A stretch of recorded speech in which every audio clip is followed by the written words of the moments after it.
You're about to experience Healthline, a show where doctors from 𝗏𝗏𝗵𝗏 interact with you for a healthy, uplifting lifestyle. Moderated by Nicole Jacinto. You've got questions, we've got answers. So welcome to Healthline. Hi, everybody, and welcome to Healthline with 𝗏𝗏𝗵𝗏. I'm your host, Nicole Jacinto. Now, this is the show where you get information straight from the horse's mouth, in this case, straight from the doctor's mouths, straight from the doctors themselves and doctors who practice in the prestigious 𝗏𝗏𝗵𝗏. 𝗏𝗏𝗵𝗏 has been around for a long time, and there are a lot of good doctors in their roster. And as we know, 𝗏𝗏𝗵𝗏 can treat you as a team for any kind of illness that you have or condition. So I'd like to say, before we begin the show, our topic today, by the way, is dengue. Yes, and it's so timely because the rainy season is here, you know. So anyway, I'd like to say Happy Father's Day to my dad, to Ramon Jacinto, whom I look like, they say. Hi, Dad. Happy Father's Day. And I'd like to say hello to my mother. Mom, thanks for being so supportive and watching all the time. I love you, Mom. Okay. Let's start the show. Today we have with us Dr. Joseph Adrian 𝗛𝗏𝗶𝗶𝗵𝗏, and he's an infectious disease specialist in practicing in Makati Medical Center. Good afternoon, Dr. 𝗛𝗏𝗶𝗶𝗵𝗏. Hi, good afternoon, and to everyone listening. Okay, so Dr. 𝗛𝗏𝗶𝗶𝗵𝗏, you're an infectious disease specialist, and so therefore we should consider dengue an infectious disease, no? Okay. Yes, it is. Right. Can you tell us, doctor, what exactly is dengue or dengue fever? And should we just be calling it dengue or dengue fever? What's the right term? Well, dengue is the name of the virus, no? So Okay. it's a dengue virus. Okay. So once the virus is injected into the bloodstream of patients, there's a possibility that we can get dengue fever. So dengue fever is the term for the disease, no? So, but again, let me start from the virus. No? So the virus is being carried by the mosquito, and the mosquito is called the Aedes aegypti mosquito. It carries inside the virus. No? And then once it goes around and bites humans, us, no? It injects the virus inside of it. It injects it into us. No? And then that starts the whole process of an infection. So the dengue infection means that the virus has entered our body. Sometimes we don't get infected. Our immune system is able to fight off this entry of the virus. But there are other times that the virus escapes, and is able to replicate. It kind of like makes its own factory, makes a lot of viruses. And then when it becomes enough, it is able to cause disease. And that's when dengue fever starts, because the usual manifestation of dengue is fever plus other symptoms. Yes. Doctor, okay, so I'm glad you made it clear to us. Dengue is the name of the virus, which mosquitoes carry, and it's the Aedes aegypti.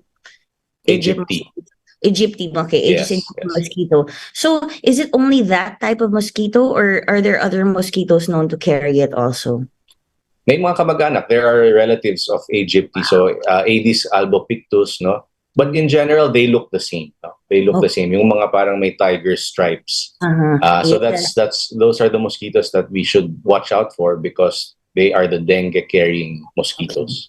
All right. And the other related or relatives of the mosquito, they don't carry the dengue virus. They may as well. So like I said, Aedes aegypti is the common one, but sometimes 𝗛𝗏𝗶𝗏𝗏, or Aedes 𝗛𝗶𝗶𝗏𝗏 may also carry the dengue virus. All right.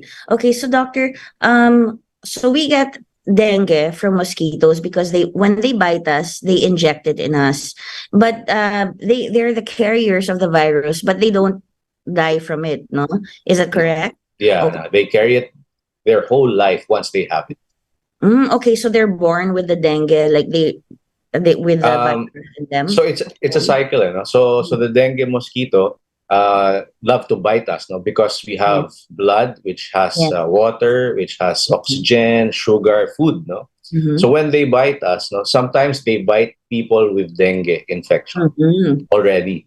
So All when they right. bite that, they get the virus and it enters their system and they carry it around their whole Right. life And they bite another person, and and that. injects the virus naman to that unlucky person.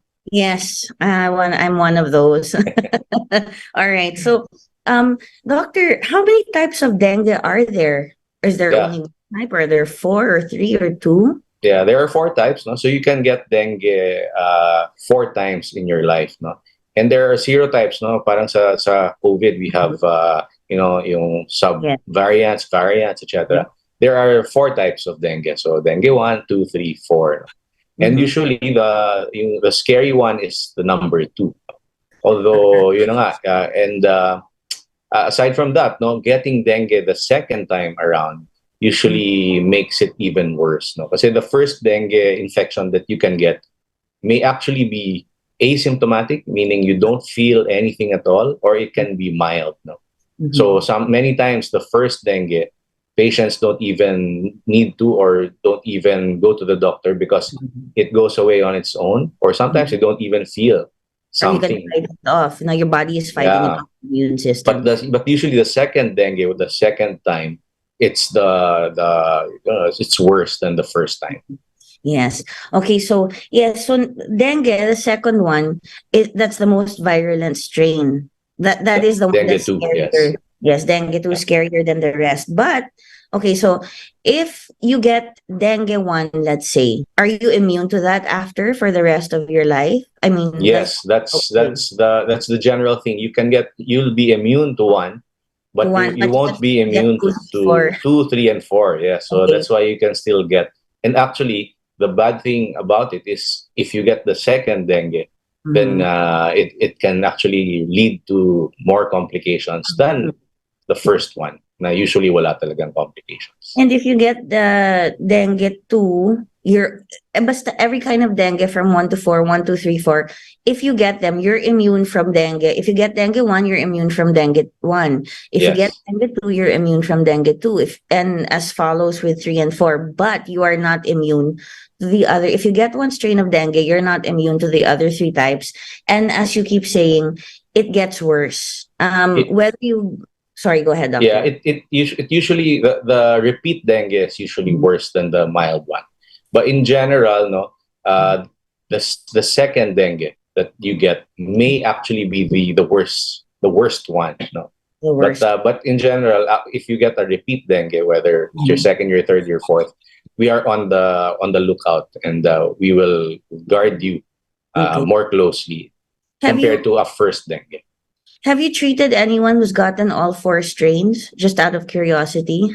Yes, yes. So Yes. Okay. yeah, Okay. So because wow. it's endemic in our country, so we really are prone to dengue infections. Okay. It's endemic. The mosquitoes are here, and They live with us. they live with us. Yeah. And I was saying about it's rainy season, so we can circle back to that later. Why dengue? Talking about dengue is timely at this point where we've switched from the summer to the rainy season. Okay, doctor, what are the common symptoms of dengue fever or dengue Okay. that you'll notice? So when the mosquito bites you, it will start, like I said, the process. No, Yes, the that will process. start the incubation period. No? The Mhm. incubation period, you will not feel anything at all yet because the virus is just there, making more dengue viruses. No, Replicating itself, you said replicating itself. earlier. Yes, no. But there's a critical mass, no. When they reach that, then Mhm. they're strong enough to invade the body and cause something. No? Mhm. So the name itself, dengue fever, tells us that the most common symptom is actually fever. No? And Fever that happens during the first part. No? Fever, first. flu-like symptoms, no, in general, such as headaches, no, Mhm. body aches. Okay, so that's what's different from respiratory virus. We call it flu-like symptoms, but Mhm. flu actually has more symptoms such as sipon, Yes. cough, sore throat. Dengue usually doesn't have it, but we do have some patients who also have it. Okay. But that means co-infection. But dengue by itself, fever and Mhm. pains, no, And Yeah. usually, and even eye, yung behind the eye, parang may feeling of pain behind the eyes, no? And actually one of the old names of dengue is break bone fever. So it's actually descriptive na sakit-sakit talaga. It may really cause very bad pains, no? And usually the fever, and the fever may last for 2 to 7 days, no? And yun na nga, yung mga matatagal yung fevers, yun yung actually umaabot sa hospital because they become anxious. Why is the fever not going away? Not only despite the medicine I'm taking or despite all Yes. the efforts I'm making at home. Yes. So, and then eventually, 50-50 chance you can develop a rash, no? And pag nagka-rash na siya, many times this is what brings patients to the hospital as well. No? Kung hindi pa sila kinabahan with a prolonged fever, pag nag-rash, ay nako, doon na sila pumupunta sa hospital. Yes. Okay. Then and then that's the first part, no? The fever phase. The fever first part, and the headaches, the flu-like symptoms, and all the body pain and all that. Okay. And then when the fever goes away, it starts the critical phase. So parang iba siya sa sa ibang illnesses. Yeah. So pag nawala yung fever, akala mo magaling ka na. Sa dengue, baliktad. Pag nawala yung fever, that's the critical phase. And when we say critical phase, it's the phase or time wherein the doctors should really, watch you because you might get, because you might get, this is the time when you might get the full-blown complications, which in general are two things, no? Although there are many others. Bleeding and fluid leak, which means it could cause your blood pressure to drop. And actually, between the two, of course, these are the two that are that may cause death. No, so it's actually life-threatening. Yes, dengue is really life-threatening, and I usually don't share, but I guess I will. You know, when you said break bone fever, I was like, I have to say this. I got dengue. I got dengue too. So everything you said, I experienced it like nothing, and then suddenly a headache, and by the in the span of a few hours, I could not. I was like, I can't drive anymore, and then I still didn't have a fever, but that night I did, and it feels like your bones are on fire. It kind of it feels like they are breaking, and you go to the hospital at that time. The test kits weren't so accurate. You go to the hospital, or they didn't have them yet. Actually, you go to the hospital, and then they're like, "Well, we have to wait because there are other symptoms." But I did not have a sore throat, so I knew it wasn't the flu. Then I started getting worried, because that was the time when dengue was really. I think we had a really big problem with that for a while, and it was in the news, and then I just happened to get it. And as you said, the fever comes first.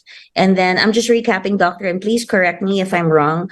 So just to recap what you said, the fever comes first, the body pain and all of that. And it's already an ordeal for the patient. And then usually you go to the hospital because there's no relief. It can be very, very painful. And then the second maybe a second part, you could develop rashes, but it's later on. It's later on. Yes. And once the fever is gone, it's the critical phase. It's not like other illnesses where when you have the fever, that's the critical phase. But already a high fever affects your body so much. And when you're talking about the critical phase, you said some of the two main complications that are life-threatening are bleeding. Is that internal bleeding, doctor, or do people also bleed out of like their noses or other areas? So the platelet count drops, and as we know, the platelets in our blood, there are three types of blood cells. The white blood cells, those are our soldiers, panglaban yon. Our red cells, those are the ones that carry our oxygen, no? And then the platelets, if we develop some trauma, kahit minor lang, they're the fixers. They plug those wounds to stop bleeding. But in dengue, platelet count drops, so our risk for bleeding increases. So it can happen anywhere. Pwedeng sa nosebleed, pwedeng gum bleeding, pwedeng internal, no? So you have to watch out for your stools when you get dengue. We tell patients, red ang dugo, ha? But pag dumaan na if you're bleeding from the stomach kasi, and it passes through the stomach, the small intestine, the large intestine, that red blood, when it comes out, becomes black.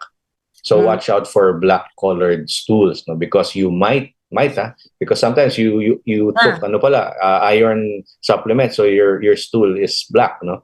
But if you did not, and you get black stools, one of the things that we will think of, nako, baka you're bleeding from the stomach, the upper gastrointestinal tract. And also that's why they caution you, or they tell you, please don't drink like dark colored drinks because you Yeah. might be mistaking it Yeah, for and don't eat dark colored food. don't eat dark colored food Yeah. also. Yeah. All Kasi right, baka doc. mangitim unnecessarily, nagkakabahan tayo, then we'll need to do additional tests, no? What you check the stool, it's dark. Oh my God, baka Yeah. dumudugo na. So Yeah. there's more tests that you have to take. And then the fluid leak, doctor, can you describe that exactly? What is fluid leak again? Just to make us more aware. So this is my blood vessel, diba? Mm-hmm. So that's where my blood is supposed to be. And blood means my tubig, my fluids, my blood, my red cells, my white cells, my platelet, no? In dengue, so it's the blood vessel is a tube, diba? Tube-like organ.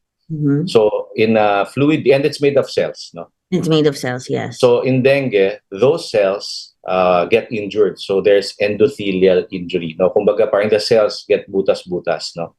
Okay. So if my blood vessel becomes, injured and has lots of holes, the fluid that's supposed to be inside goes out. Okay. Okay. So my heart pumps every second, pump, and it produces blood pressure. And it pushes it out. It pushes the blood so that the blood goes to my head, my brain, my muscles, my kidneys, all my organs. Now, if I have leak in my tubes, the blood will not reach my essential or important organs, or will have less perfusion, less blood, and it will affect my thinking, no, my kidneys, my liver, all of those, no. But the biggest problem is if it's very leaky, it might really, the blood pressure will drop, and we need our blood pressure for vital functions, and we may die. Yes, when the blood pressure drops, that's a scary thing. If it goes down and it's a sudden drop, and you're not, let's say, in a hospital being monitored or anything like that, because you think, oh, the fever's gone, the rashes are gone, I'm okay. You won't know. I mean, it could just drop, and you're not really aware. You're not you're not. It affects also, as you said, your thinking. Like, it could affect the way you think, and you may think you're okay, and it could affect the way you think because there's not enough blood going to or oxygen going to your brain. Correct. So, Correct. is dengue like a whole? Does it affect how all the systems in the body in a way? It may, no? So there are three types of dengue, no? The mild, or we call it dengue without warning signs, no? Okay. So this is the type of dengue that we can treat in the house, no? Meaning you just go and see me, you don't have warning signs yet, no? So you can go home, we'll monitor your complete blood count every day. Okay, if it's still very high, pwedeng every other day at the start, no? But if you develop warning signs, no, you go to the next phase of dengue. That's the dengue with warning signs. This is the one that needs to be in the hospital. These patients need to be in the hospital. So what are the warning signs? So bleeding. So kahit minor bleeding pa lang, definitely we need to monitor you because you might develop severe bleeding abruptly. No, so you need to be in the hospital. What else? Abdominal pain, because it may signify a beginning, no, bleed in the stomach, no, vomiting, no, because the force of it may induce bleeding in the esophagus, or it might actually be a manifestation of also bleeding inside, no. And then of course, if you are restless, no, your brain function seems a little bit off, no. Yes. And then if your liver starts becoming enlarged on physical examination, okay, those are the warning signs, and you need to be in the hospital because we will do at least three things, no. We have to we will yes, we will monitor the platelets, no, and the leak, the fluid leak, and then we will give you fluids, no, intravenous fluids, because we need to push the dengue out, flush the dengue out of your system. hopefully faster than usual. No? Then it can replicate because it's still Yes, yes, replicating. yes. Okay, doctor, maybe we can circle back a little bit to that a little bit later. But you know, okay, when we get infections from, let's say, mosquitoes, or maybe even like, I mean, you know, other types of, well, mosquitoes and insect, but other types of like animals, because of our surroundings, like, Yeah. how can we differentiate the symptoms of dengue, or maybe the effects of the fever from illnesses like malaria, Zika, leptospirosis? I know it's usually from the rat pee or rat poop. How can we differentiate the symptoms? Because some of them sometimes seem to, be, they're similar. Yeah. At the start, it's really gonna be similar, no? So you will really need your doctor because they all look at the same at the start, no? COVID, yeah, you can throw in COVID even. Yes, No? you can It can look like dengue at the start, and these are the things that your doctor will really look into. Of course, he will do a history, no? Or he or she will do a history to get ano kayang risk factor ng pasyenteng ito. Oh, nagkaroon siya ng he or she waded into flood waters, no? So that increases or baka leptospirosis to. But your doctor won't be able to tell, no, until he or she does a blood test. No? And usually it's going to be a blood test to distinguish all of these. Malaria naman, of course, usually nasa malaria infested areas, no? Okay. And sa start, it can really look the same as well. Fever, sakit ng katawan, But the one that will distinguish it will be the blood test, no? And then COVID, no? Ito naman the blood test, the swab naman sa nose, no? Okay. So in general, it's very hard to say that it looks like dengue versus malaria versus leptospirosis versus COVID, unless you really make the diagnosis through confirmatory testing. So the diagnosis, doctor, with the diagnosis for dengue, it really has to come with a blood test. That's how you diagnose it? Yes. Okay. So the in the past, wala kasing, in the past, sabi na mention mo kanina, the rapid tests weren't as available. So doing the CBC complete blood count every day, if the platelet count drops continuously and that may distinguish it from others, no? Because as you mentioned, other viruses can cause low platelet as well, but not very low, no? Like COVID can cause a slightly low platelet count. Zika can cause some slight decrease in platelet count. Chikungunya, which you can also get from mosquitoes, no, can also cause some decrease in platelet. But dengue, iba pababa ng pababa. Okay. Especially pag nawala yung fever, and then it will drop even further. And that by itself, we can say, this looks like dengue and not these other things. Doctor, can you talk a bit about the rapid test maybe it's not a rapid test, but the test for dengue that they've come up with. What exactly do they do with these tests or toolkits? How is it different from taking a blood test and like being confined in the hospital? I would really like people to understand that it's important when you have dengue, or you think you have dengue, or your doctor tells you you have dengue. The amount of blood that you take and the frequency, it's really necessary because, as you said, you're monitoring the platelet drop. What about the other tests that they have for dengue? So the first consult, no, when your doctor sees you, he or she will need to make a diagnosis, no? Because your doctor won't be able to treat you if he doesn't know exactly what you have. Okay, so the first thing that he or she will do is do a complete blood count.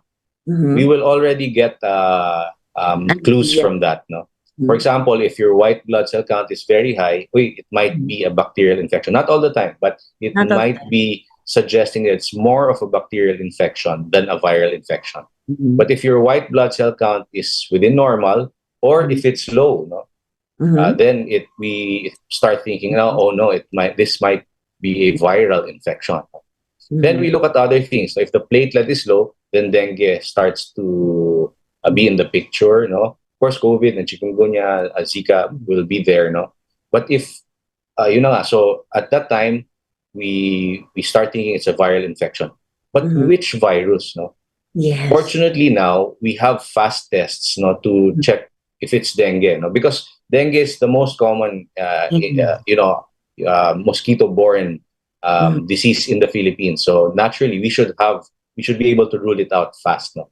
And we do. So, like I said, when the dengue mosquito bites and the virus is now in the bloodstream, running around in your bloodstream, then we do the first test, the dengue NS1 antigen. No? Okay. What does it do? NS1 antigen. It just identifies if there are dengue particles running around your bloodstream. So when you're having fever, high fevers, or going to still have fevers, because our blood should be naturally clean, sterile. Dapat walang laman yan eh. Dapat talagang blood lang yan. But once something foreign, like a dengue virus, comes in, no, you will develop fever, chills. Okay, you will develop that. And that's the best time to check an NS1 antigen.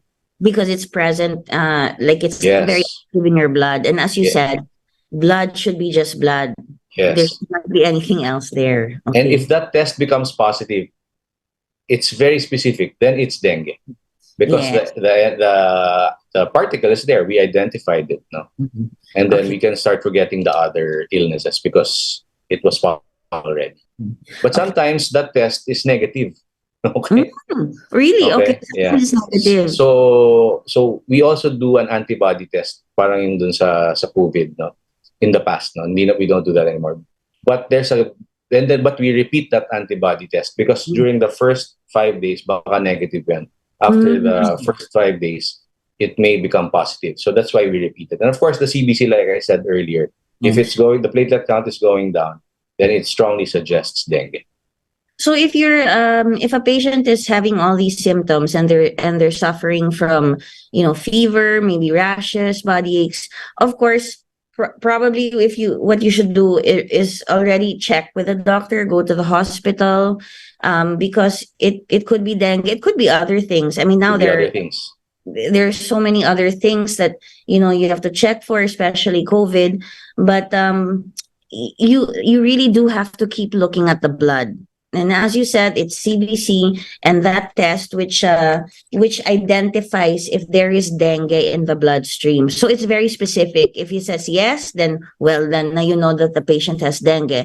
Sometimes it can be negative, but it's after the 5-day period. It will probably test positive if somebody has dengue. The antibodies. But even the NS1 antigen, the particles, it can be negative because it's not a perfect test. It's not 100% test. So 80+%. So it can miss a couple. But if that's where the clinical skills of the physician comes in. No? Hindi naman lang kami nakakita natin sa tests alone. But if the tests are negative, but the patient that you're looking at looks like he or she has dengue, then we will treat you like dengue because the tests aren't 100%. Okay. Yes, I'd like to remind people that when the doctor asks you questions, please be honest. Or, remember things. That's why they're asking you, were you exposed to mosquitoes? Do you remember getting a mosquito bite? Okay, how do you feel? Did you check your stool? How's your fever? Because as you said, it's clinical, meaning you interview them like a detective. I mean, like a detective. You have to put everything together and also rely on the tests that we have nowadays. And the blood test, the CBC, is probably the most important thing here. A lot of people complain, and they poke me so many times. Yeah, but that's how they find out. I also complain. But so because 80% of the time we can get the diagnosis through history with what you tell us, with what we will ask you questions, of course, and most cases we can get it by history, and then we'll add 10% with our physical examination. But we will really confirm it once we have a blood test. And that's why we should go to specialists like you and doctors like you who can really evaluate and discern what the patient is experiencing. Okay, Dr. 𝗠𝗸𝗁, we just have to take a short break. But when we get back, folks, all the viewers and listeners, we're going to ask Dr. 𝗠𝗁, how do you treat dengue? Okay, so everybody stay tuned to Healthline with Makati Med. We'll be right back. You're listening to DZRJ 810 AM. We'll be right back after these reminders.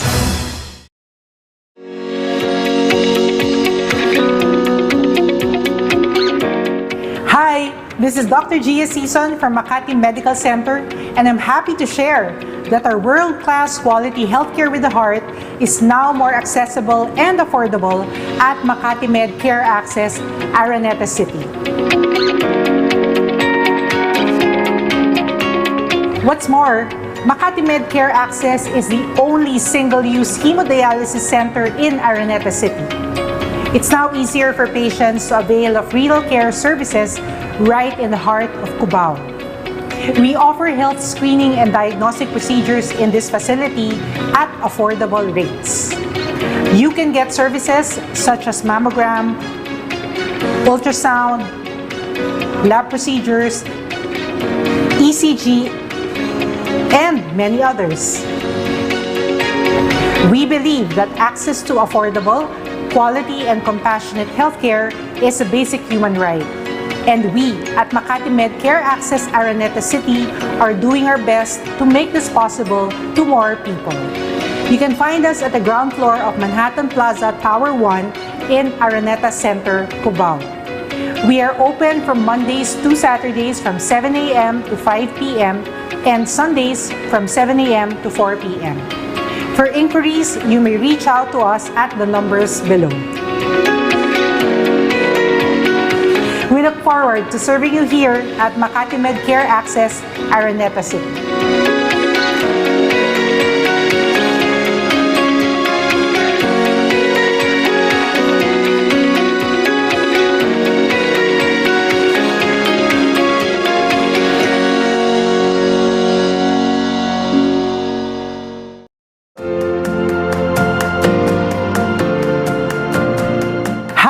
This is Dr. 𝗂𝗍𝗂 from Makati Medical Center, and I'm happy to share that our world-class quality healthcare with the heart is now more accessible and affordable through Makati Med Care Access at 𝗂𝗏𝗏𝗏. Available for outpatient care services, our 𝗂𝗏𝗏𝗏 site offers consultation and diagnostic procedures such as medical assistance, hospital admission assistance, blood pressure monitoring, laboratory tests, and X-ray, among others. This is really convenient for those residing in Makati and nearby areas who do not want to go to the hospital to have these treatments and procedures done. We believe that access to excellent quality and compassionate healthcare is a basic human right, and we at Makati Med 𝗂𝗏𝗏𝗏 are doing our best to make this possible to more people. We are open from Monday to Saturday at 8 a.m. to 5 p.m. at the third floor of 𝗂𝗏𝗏𝗏𝗏 in Makati City. For inquiries, you may reach us at these numbers. We look forward to serving you here at Makati Med Care Access 𝗂𝗏𝗏𝗏𝗏.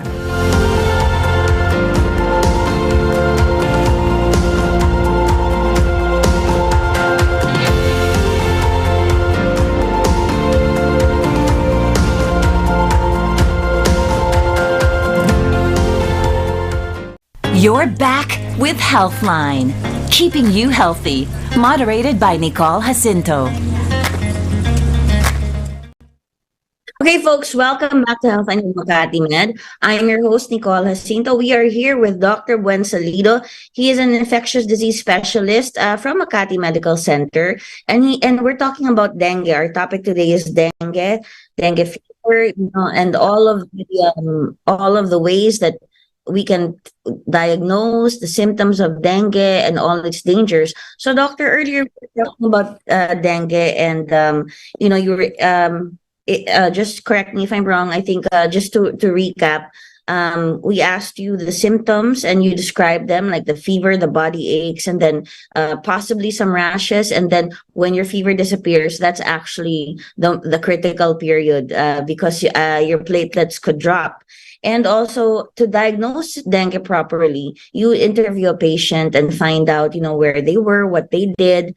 And also, of course, the blood is very important. That's it, the CBC, because you check to see if, again, acting like a detective, as when you interview the patient, you check to see, are the white blood cells high? Oh, it might be bacterial. Are the platelets dropping and continuously dropping? So, and then, before I ask you, how exactly do you treat dengue? How do you tell which strain it is? How We can don't. We actually do not test for the strains themselves. No, the treatment will be the same anyway. No, plus Okay. it really when the strain is really needed, it's really the research institutions Okay. that will be able to identify the strains. But in the Okay. management, it won't actually matter. All right. Okay. So, doctor, let's get to it. How do you treat dengue? So, like I said earlier, the most important is for us to know if it is dengue. Now, once we know that there will be a fever phase. So during the fever phase, we know that the virus is running around in Mm-hmm. the bloodstream. So the first order of business is to push it out of the Okay. system, flush it out of the system. So for dengue without warning signs, those that can stay at home, Mm-hmm. they need to drink lots of fluids so that they can hydrate themselves and then flush out the dengue virus. No?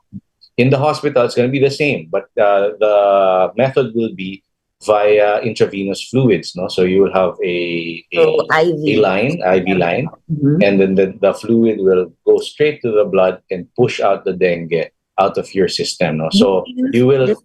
Sorry. you will notice that you will go to the bathroom a lot, but we want Yes. that because we're going to be flushing out that dengue. No, so You want, oh, yeah. sorry, doctor. Second, we mentioned the blood tests. So I think this is what you were referring to earlier. When Yes. you're in the hospital, you Mhm. need to have at least a daily, a complete blood count because we need to track your platelets. Now, if it Mhm. becomes too low, we might need to transfuse platelets to prevent bleeding. Or if you develop bleeding, that's when we might transfuse red cells, no, to replace what you lose. No? Mhm. And then the bad thing about dengue and most other viruses, there Mhm. is no antibiotic or no antivirus to use, no, because there's none, no. For the, It's okay for bacteria, uh-huh. pneumonia, some bacterial pneumonias, no, Mhm. even throat infections. We can give antibacterials, antibiotics, but for most viruses, wala. So Yeah. you really just need to flush it out, push it out, and then get to prevent the complications, no? So that Mhm. we can get over it. And doctor, so you mentioned antibacterial, so that would be like antibiotics and versus antivirals, and there's really none to treat dengue in Yeah, particular. none for dengue. For COVID, fortunately, we have, no.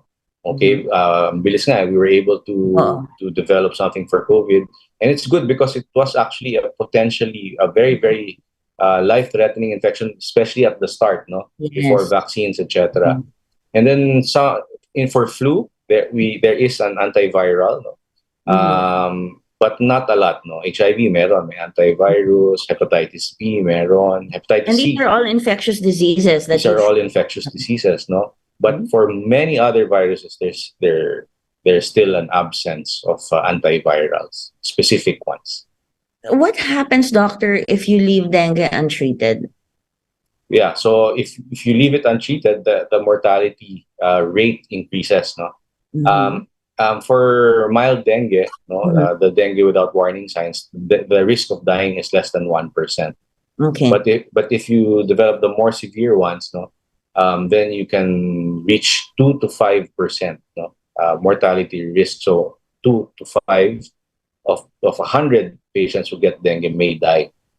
But So you can, that's if you treat them, no. But if you don't treat them, the risks for complication increases to 20%. So the chances of dying increases. So so two out of 10 untreated ones may die. No? we should take this seriously.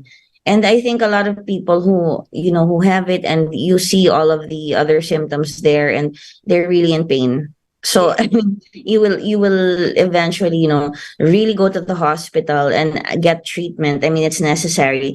We're talking But about sorry, but the good news, no, is even though I said 20%, no, that's Mhm. if untreated, no. Most patients these days will no longer reach that stage. Okay. Okay. Okay, so mababa na lang. We hardly see patients who die anymore, no. Okay. Especially those who go to the hospital early. Early. Okay. And do you think it's because of awareness and going to the hospital early? You've seen, Awareness, no? Yeah, yes. yeah. You've So seen this more this people. this show of yours is very helpful. Yes. Before the show, sometimes I really actually pray and say, I really hope this information gets to the people who need it, and that they understand it, and that they can keep actually watching it over and over again to get the messages and the information from doctors like yourself. So actually, thank you for being on the show, because this is like, as you said, dengue is endemic, and now it's a good thing that there is awareness. People will go to the hospital instead of sitting it out at home, waiting till like until I can take it. They'll go already, and if it is dengue, then you can treat it. And you earlier that we talked about the complications of dengue, which would be bleeding and leaking. Are there any other complications Yeah. that that might occur or arise afterwards if a patient isn't treated in the hospital or being monitored by a health professional, like Yeah. during the critical period or even after? No. Yeah. Many organs can be affected. So the most common yung sinabi ninyo, bleeding, Mhm. and then fluid leak leading to the decrease in blood pressure. We call it shock, no, pag hindi na tumataas yung blood pressure. But the dengue virus, at times, no, not all the time. Most often, it's just the traditional classic dengue. But Mhm. sometimes it can penetrate the brain. No? It can cause a brain infection. No? Dengue meningoencephalitis, meaning it penetrated there, and it really, I said earlier, it can affect your thinking. This Mhm. one, it can cause seizures. No, it can really make your behavior totally Yeah. different from what your usual Your is. your No, brain swells. your Is brain it swells. I mean, like, can I you don't see know. that? No, It's it's hard just to see, no, inside. Uh, because we have a very very hard skull, no. So the Matigas swelling ng won't be ulo, Doc. yeah. Oh, matigas yung ulo. It Matigas ng won't. ulo. We won't see the swelling here, but that we will know about it because the brain function totally changes. Okay. Now sometimes the fluid leak can reach the lungs, no, and people can actually have difficulty breathing, no. So Mhm. that's one, because the fluid, like I said, will leak outside. No? There Yes. are also blood vessels here. If they leak in this area, then they will have fluid in the lungs. They will have shortness of breath, difficulty breathing. No, Mhm. the dengue virus can also hit the liver, and we've had patients who had liver, swelling. No, they will become yellow, no, Mhm. jaundiced, no, Yes. and it can affect the liver function as well. No? So basically, those are the more common ones, but it can affect many different organs as well.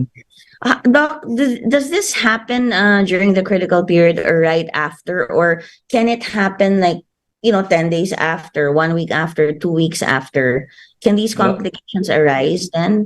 it usually occurs in the critical phase, no, and it can grade, no, it can grade into the end of the fever phase, and the start of the critical phase can start there. But the good news is, if you kicked out the dengue, pushed it out of your system 2 weeks after, and you don't have dengue anymore, usually you won't have any complications, because as with many other viruses, Mhm. once your body is able to kick it out, defeat it, it's gone. No?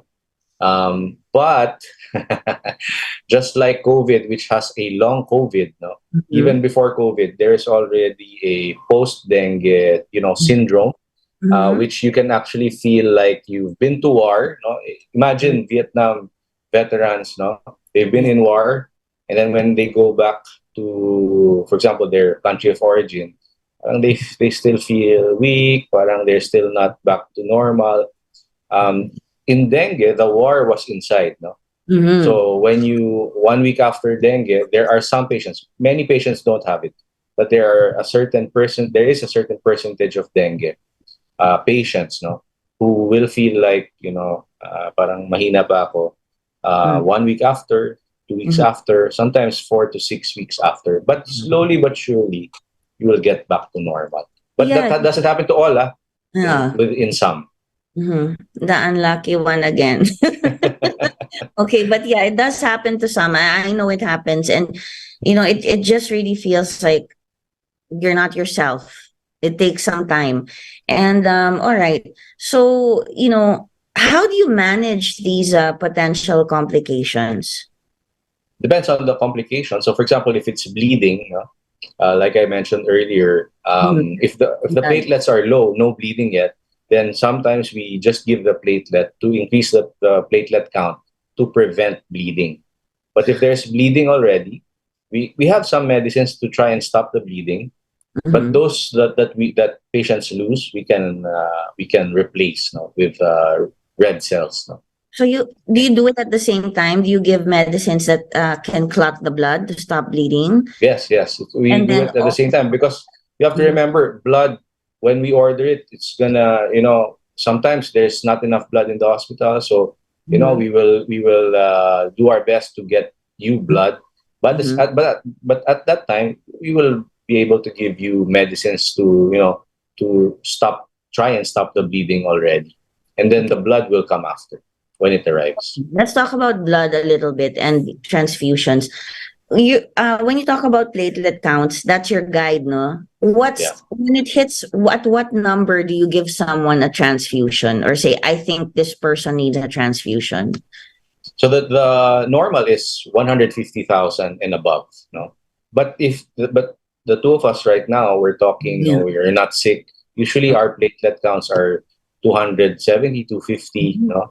When I say 150,000, that's the lowest normal that it should be. Okay.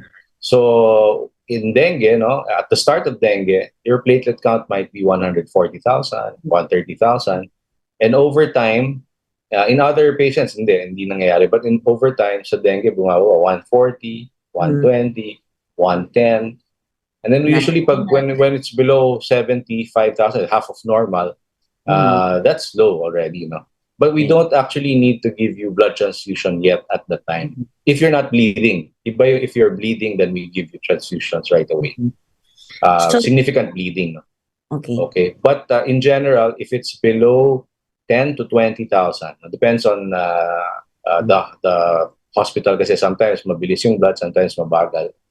So around below 10 to 20,000, we might consider transfusing you already, because we don't want you to bleed.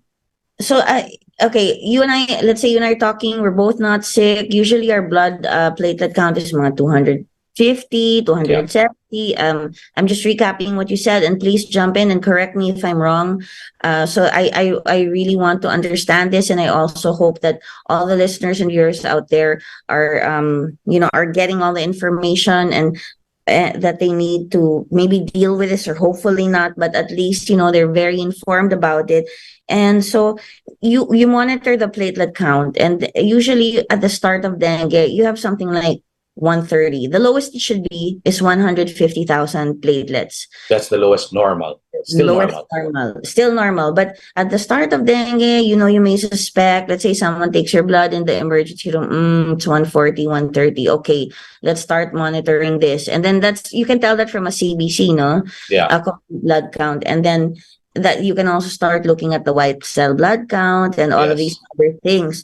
And then when I asked you for the number that, that's when you consider giving blood. So once it's 70 and below, you do consider giving blood already? Not yet. We might consider doing the blood tests more frequently. Kasi syempre pag 170, 150, 130, 100 even, we'll just do it once a day.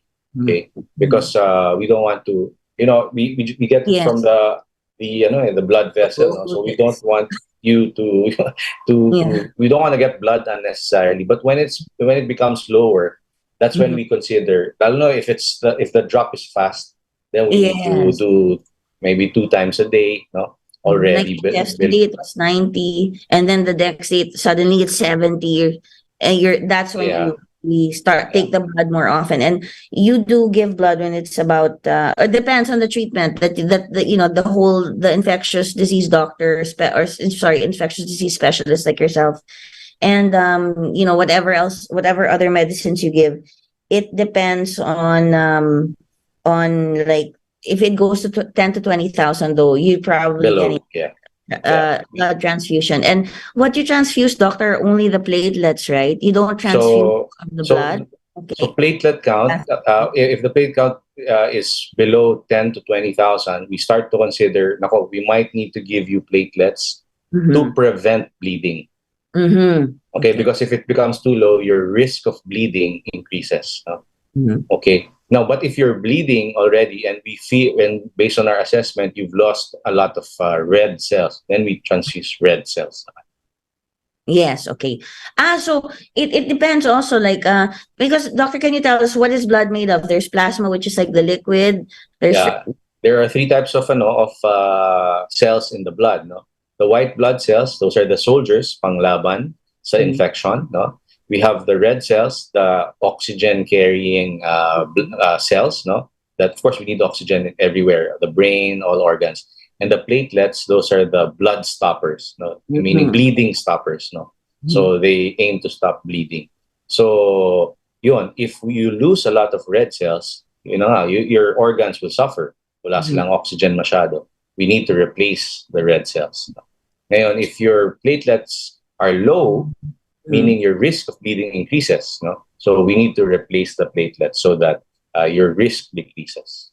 All right. So when you replace or when you give a blood transfusion, you consider either giving just the platelets or, oh my gosh, even the red blood cells have gone down. You give that also so that the patient can absorb more oxygen and carry it around the Yes. body. Okay. Yes.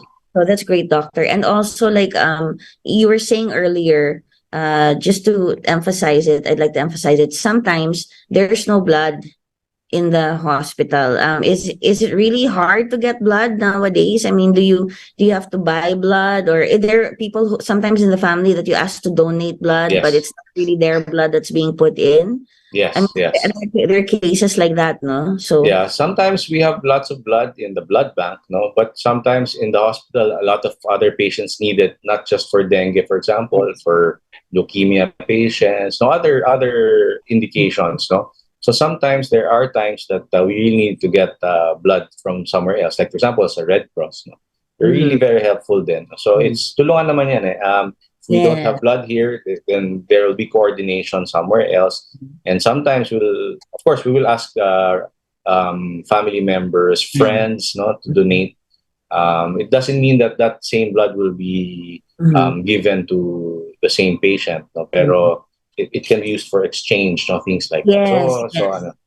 So that we can get this blood and still have this other type, type O, type AB, type B positive. A and B, yes. So Because they need to make sure that that the blood that they will put in the patient will be compatible. a doctor, yes. So it can't be like is O the universal donor, pero you can't use it with dengue. Like you really try to use, like let's say it's positive. We try to make it compatible most of the time. But then if there will be incompatibilities, and then there are times na wala talaga, then we get a hematologist, the blood specialist, no, to help us with the transfusions, no. Yes, yes, hematologist. Okay, so that you all work together. So as a lead, you're the infectious disease specialist. You can also call in other doctors to help if the case has become a bit complicated. All right, okay, doctor. We're just gonna take a short break. We'll be right back, and we'll talk more about dengue, how it's treated, and other issues around that have to do with dengue that are related to it. And later on, we'll talk a bit about Dr. 𝗠𝗸𝘁𝗵𝗹's book that has to do with COVID. I'm excited for that part, and I'd like to give you, a lot of time to talk about that and other things. So, as an infectious disease specialist, I'm sure you've treated a lot of patients with COVID, and a lot of people are interested in knowing more about COVID. So, maybe you can come back on the show and talk about COVID specifically. But for now, let's stick to our topic, dengue, and we'll just take a short break. We'll be right back. You're listening to DZRJ 810 AM. We'll be right back after these reminders.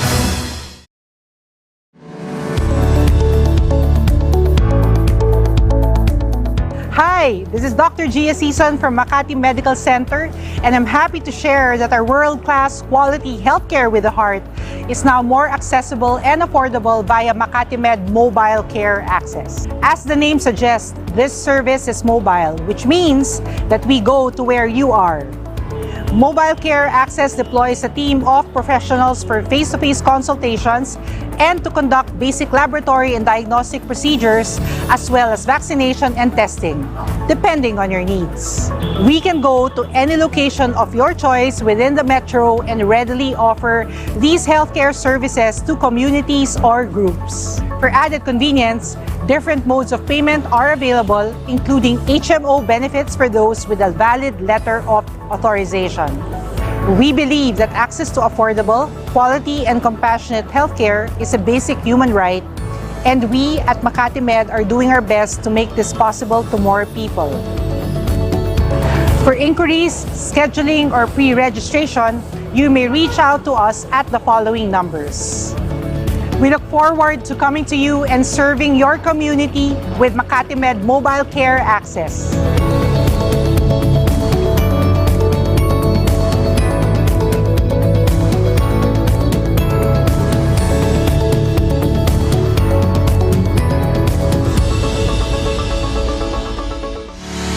If you like listening to our stations, DZRJ 810 AM and RJFM 100.3, there's no excuse not to listen anywhere and wherever you want. Listen on your phone or computer anytime, anywhere in the world. Just download the app for free. How do you download? If you have an Android phone or tablet, go to Google Play Store.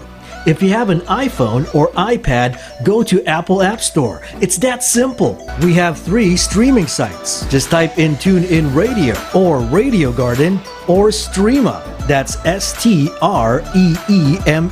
Once the app is downloaded, type in and search for DZRJ. And now you can choose and enjoy DZRJ 810 AM and RJFM 100.3 anytime and anywhere. Hey, it's free.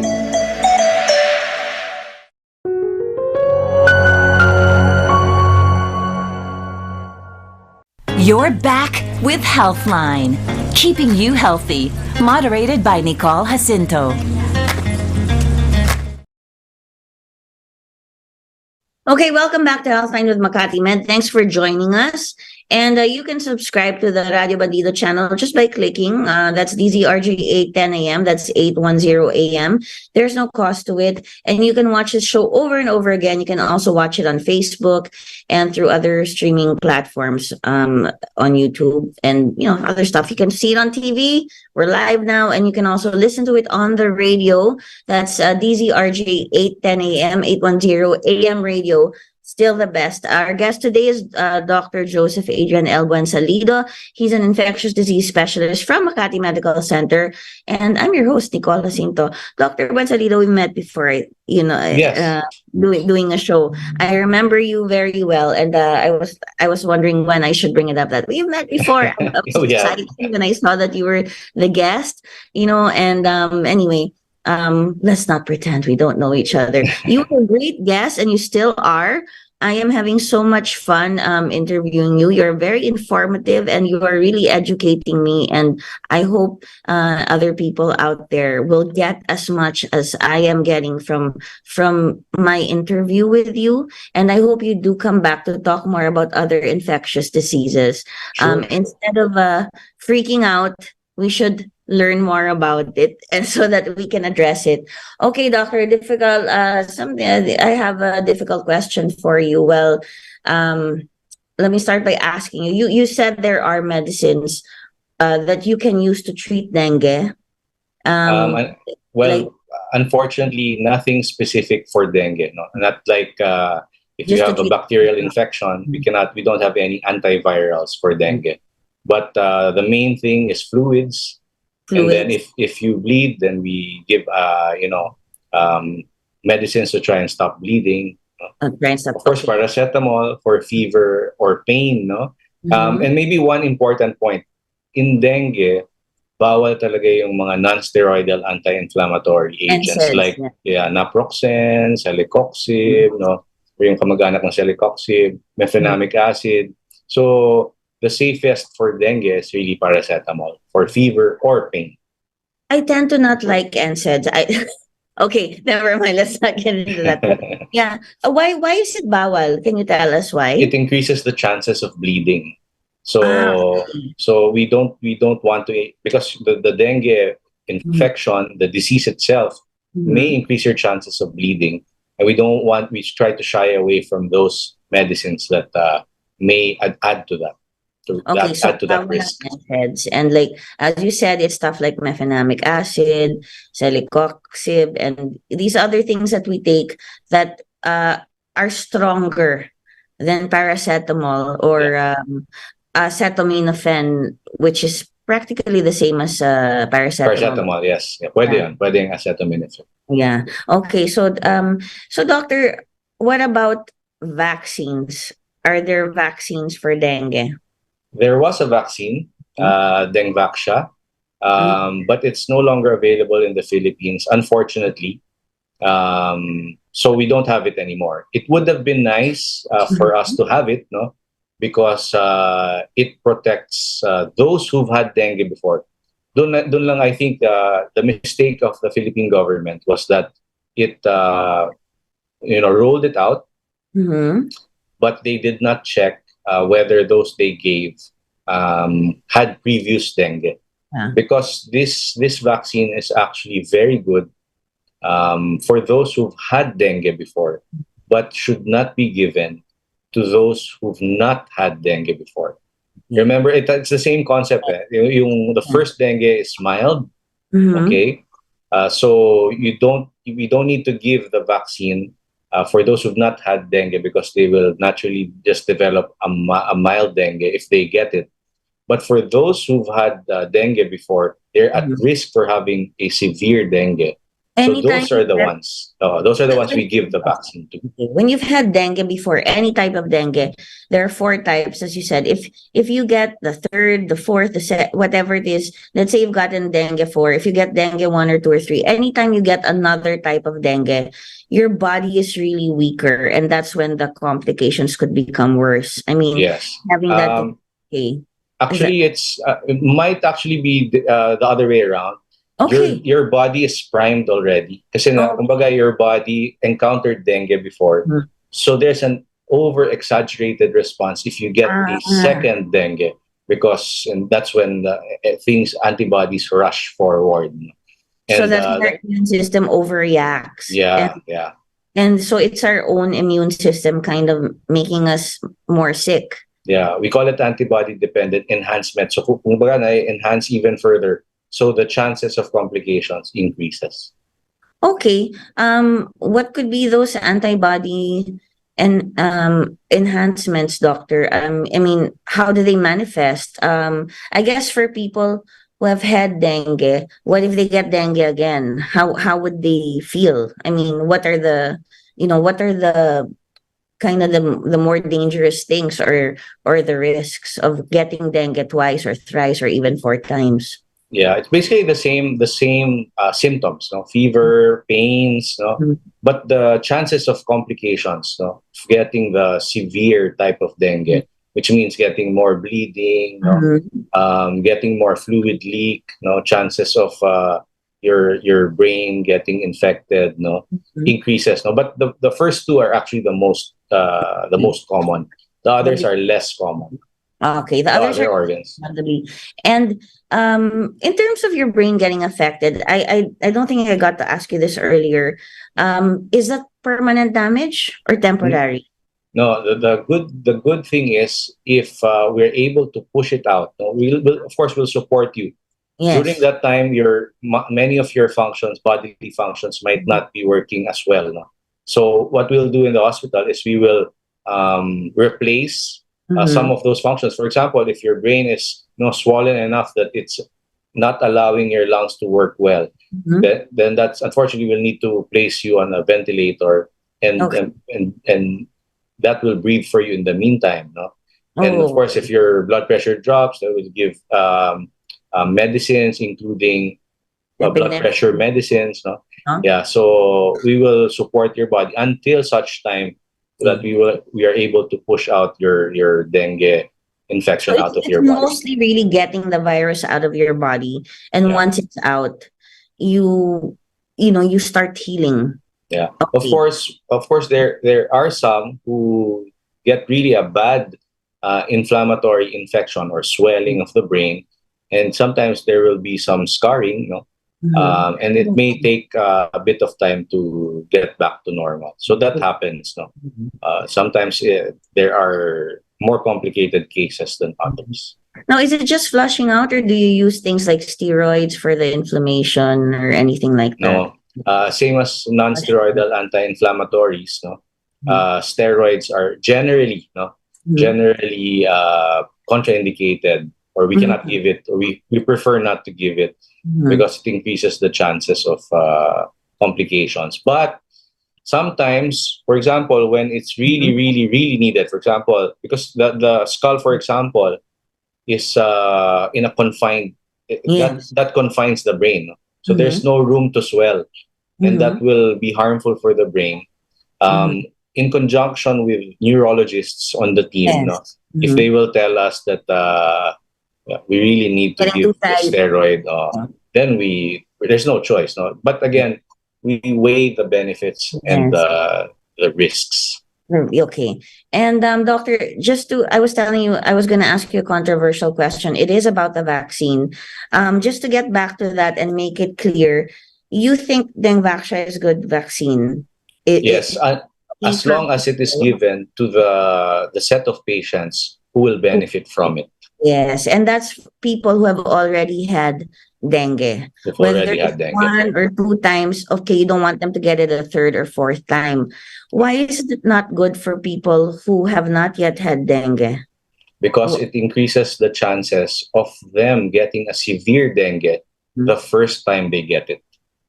Okay. That's how it works. Why? Yeah. Because the virus is there. I mean, isn't the virus? I mean, isn't the antibody?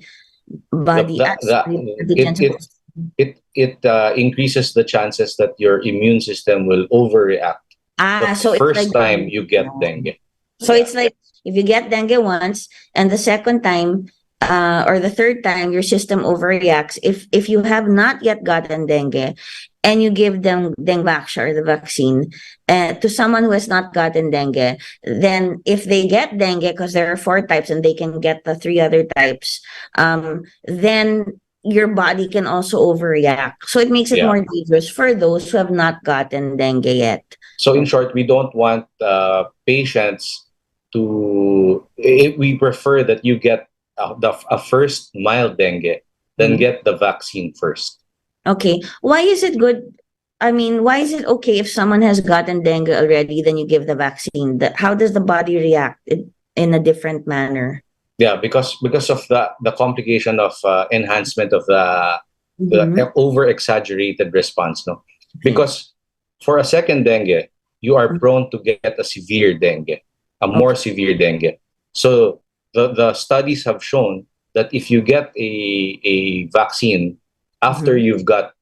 you've gotten the first dengue, the Yes. chances of a severe dengue drops by around 82%. So the Oh, chances of you getting a severe dengue will be much less if you got the so, vaccine. okay. So that's how Now, it works. the other way around is if you've Mhm. never had dengue and you get the vaccine, the next dengue that you will get will be 6 times chances of being worse, being Oh, severe. okay. And as you mentioned earlier, the mistake of the government was, and I will also agree with you. So I'm stating this, that the mistake of the government was rolling it out without checking properly. I think there were a number of people who, you know, were given the 𝗛𝗵𝗁 vaccine, but they didn't check, did you get dengue? They were, Yes. you know, they didn't do it properly.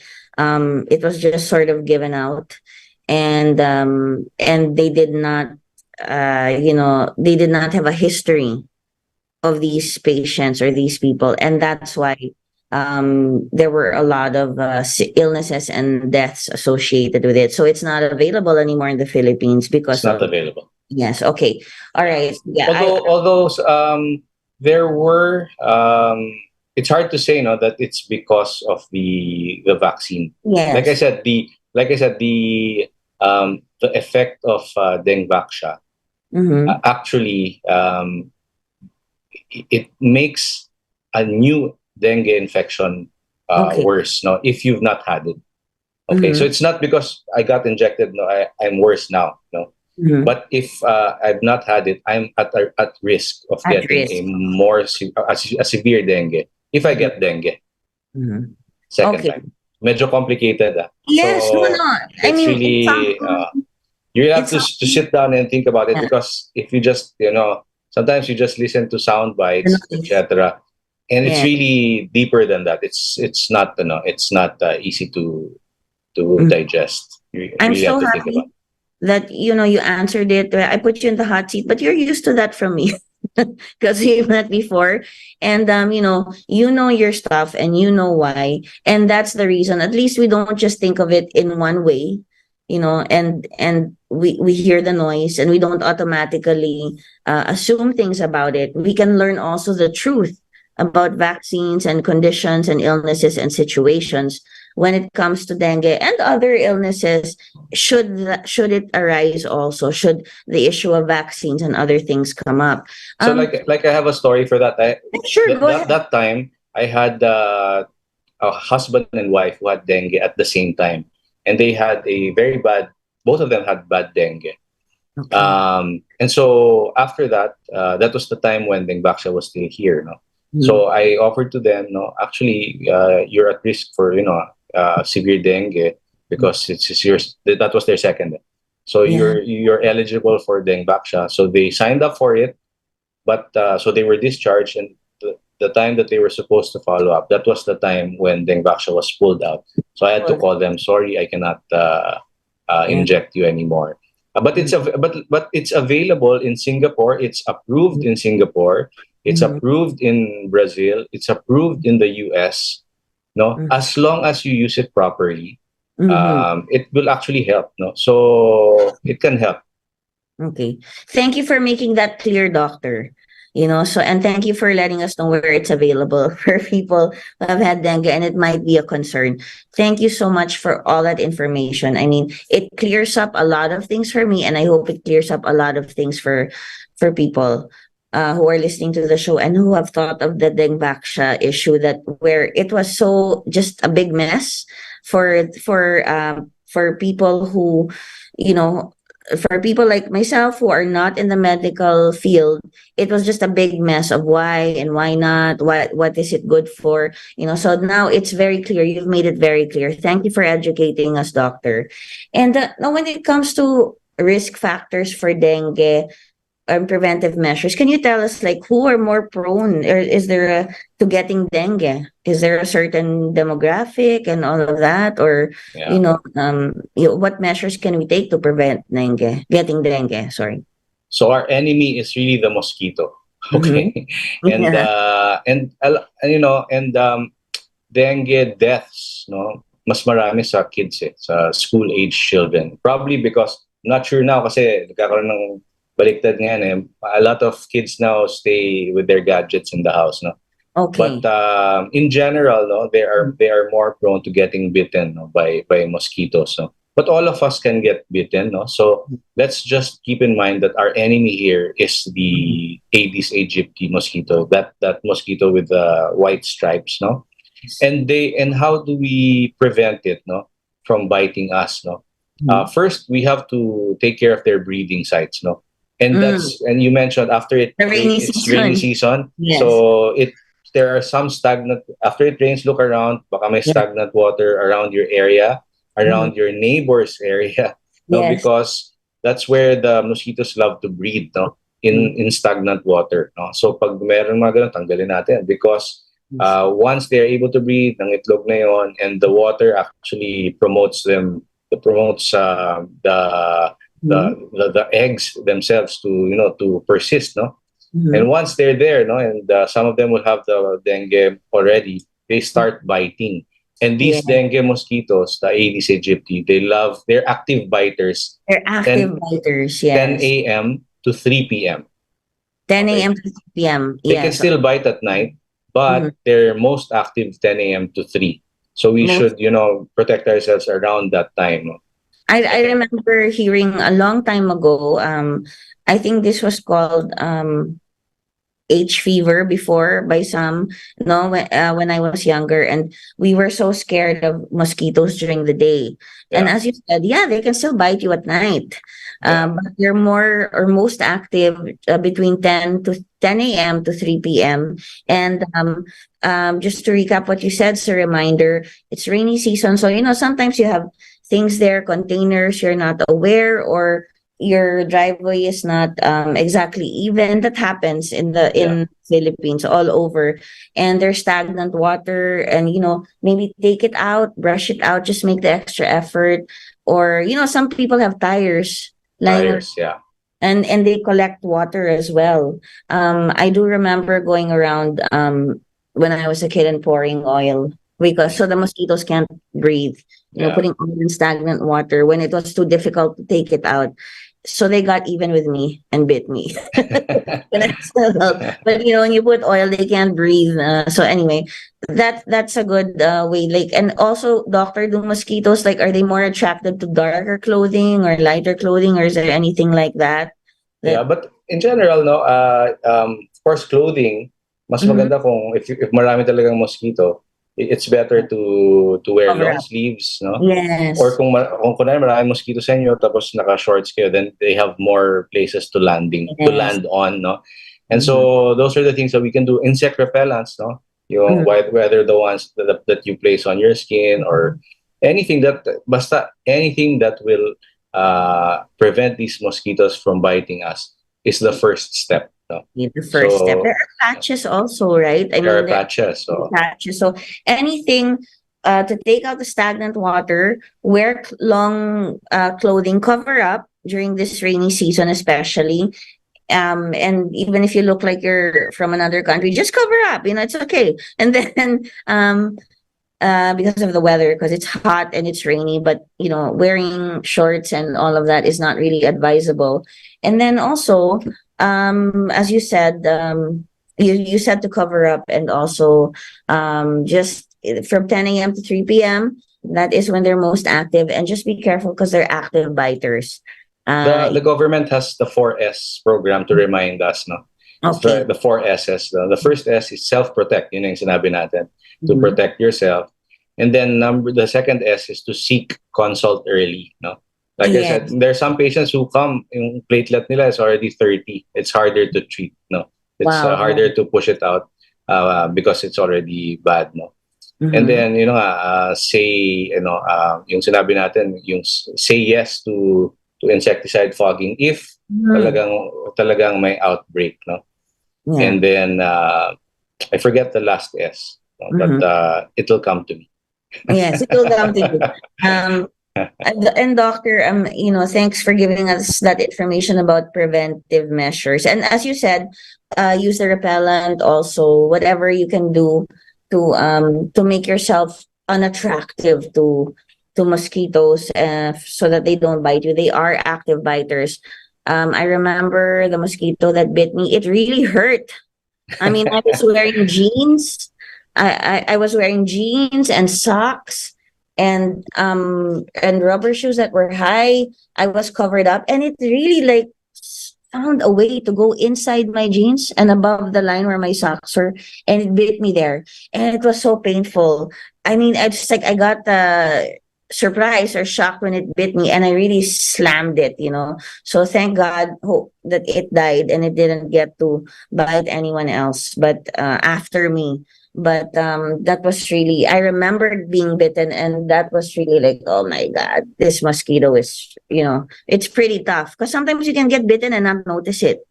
But Yeah. in that time, okay. So So doctor, I remember the last Espala because of okay, your good, because good, of the, okay. because of your your enthusiasm. It's really search and destroy yung Search and breeding sites. destroy. That's Which right.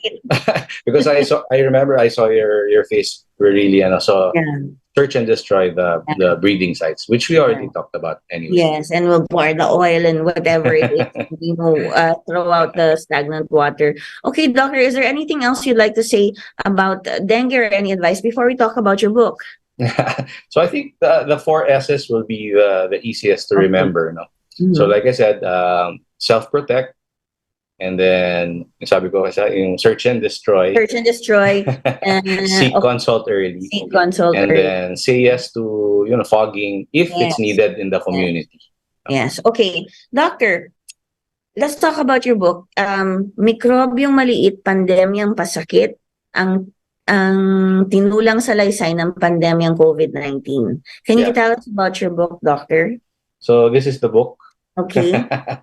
So it's called, you said mikrobyong maliit.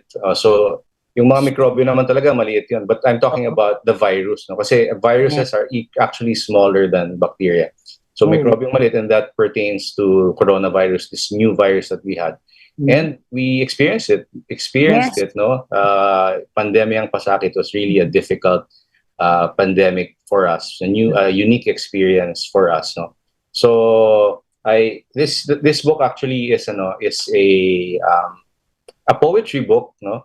It's narrative poetry because it talks about and documents our experiences during the first 2 years of the pandemic, no? 2020 and 2021. And before So- the vaccines came out. Yeah, you know. it actually tackles also the time when the vaccines were coming and when it was about to arrive, no? How we all felt about it, no? Of course, it starts with how it started, no? How did it start? Do we still remember? So it's documented here in the book. The first wave, the second wave, no? How it felt to all of us, the long and hard lockdowns, no? You remember in Philippines, one of the longest lockdowns, and there were news articles talking about that. Pero marami din naman nangyari, marami tayong nagawa during the lockdowns, no? I think it helped. Yeah. I mean, what were we to do at that point? When There were positives, there were negatives, may mga naging plantita, no? Marami, may mga nag-art, no? nag-zumba, things like that. So, but it's like a memento, a memorabilia of what we went through, no? First 2 years of the pandemic. So Lalo na ngayon na 'di ba, they WHO said that the emergency phase is over, no? So we're now trying to get back to normal. It's nice to look back to what we experienced, no? And so, doctor, these are like narrative, maybe some essays and poems and paintings, that type of thing to express. So it's narrative poetry. All of them are poems, no? Of course, the Pambungad was written by 𝗛𝗶𝗶𝗵, and I'm happy to say na he agreed to be part of the book, no? And my wife did the paintings, just to give an example. Okay. So parang it's we honed some of our skills as well. Ito yung, like, this is her painting. Yes. And that's a collection of, for me, it feels like a collection also of how we felt and how we survived it, and maybe a memento or memorial to those who didn't survive it. Yeah. Actually, I do have one poem here dedicated to a couple of people, no, a couple of doctors who I knew personally but died because of COVID. No? So I dedicated one poem for them. Okay, I'm sorry for your loss, doctor. I mean, I know a lot of doctors, and all the nurses and everyone, the EMTs, the orderlies, and anyone managing the hospital really put themselves out there and risk their lives to treat us and to keep us safe during this time, or during that time of the pandemic. So doctor, also, I've been told that the book, when you sell the book, you will donate 40% of the last 100 purchases of the book to a kidney transplant patient who will undergo transplant at the end of the month. Yes. Okay. Actually, it's already being prepared, no? Where can you get the book, doctor? Where can people get the book? So a couple of places, no? Like first, it has a Facebook page, no? 𝗵𝗶𝗶𝗁 maliit pandemyang pasakit, and of course by contacting through Messenger there, you can get the details. Okay. Meron din siyang Instagram, pwede din doon. Sa Solidaridad Bookshop in Manila, it's available. What is it called? Solidaridad Bookshop in Manila. It's available there, and then sa Shopee, andun din. Shopee, so, yeah. So those are the places. I think this is also like a reflection and maybe helping our mental health, because it was, I can tell you, I know it was affected because of the pandemic. It's not something that everyone goes through, every generation goes through. I mean, I'm sure the 1918 flu, the people who went through it, the Spanish flu, I mean, that was a pandemic also. Roughly 1/3 of the world's population, they estimate, was wiped out and, taken by that pandemic, that flu. And this is another one that has really affected everything, the way we live, the way we think. And I'm sure, it will be a touching book. So everybody, I think you should, check it out. Go to the Facebook page na Pandemyang Mikrobyong Maliit, Pandemyang Pasakit. Okay. And it's about, I'm sure, is there a forward there? I'm sure. But also it's narrative poems that talk about how people were feeling or their experiences during the pandemic. And I think that's such a healthy thing. And, like anytime, doctor, if you feel like gathering people to write about it, I can maybe ask, but you have already great poetry there, or people who are known for poetry contributing to the book, and yourself, of course, and dedicating the poems to your two friends and your wife's painting. Thank you, doctor, for being on the show. And it's my pleasure. Thank you for allowing me to come here, talk about dengue and Mikrobyong Maliit. Perhaps you can guest again and talk about other infectious diseases. I hope you do come back, and that, thank you for sharing your time.